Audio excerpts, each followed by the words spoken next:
Nga komunikimi me qytetarët në rrjetet sociale, kryeministri Edi Rama foli mbi reformën në drejtësi, duke u ndalur edhe tek SPAK. Rama tha se ka shumë respekt ndaj kreut të SPAK, Altin Dumani, dhe publikisht i ka shprehur solidaritetin edhe kur është vendosur nën presion. Rama kujtoi se më parë shpatën e ndëshkimit të drejtësisë e mbante pushteti, ndryshe nga sot, kur pushtetet janë të ndara dhe mbi drejtësinë nuk vendos askush.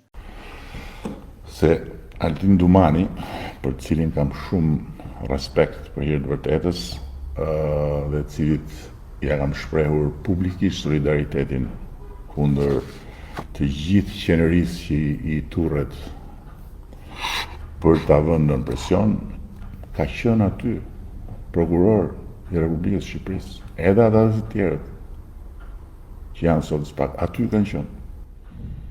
Por nuk kam pasur fuqinë që kanë sot, sepse shpatën e ndëshkimit e mbante kush rrinte në këtë zyrë, më zotri. E mbante kush rrinte në këtë zyrë dhe e përdorte për hesabet e pushtetit të vet.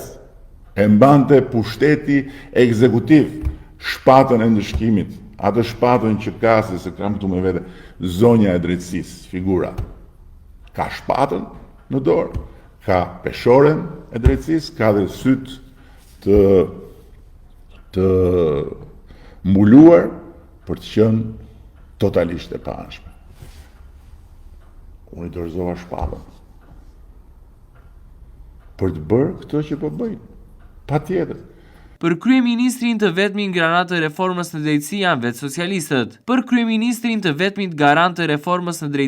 socialistët, duke theksuar se ishin ata që ja dhanë shpatën e pushtetit në dorë drejtësisë.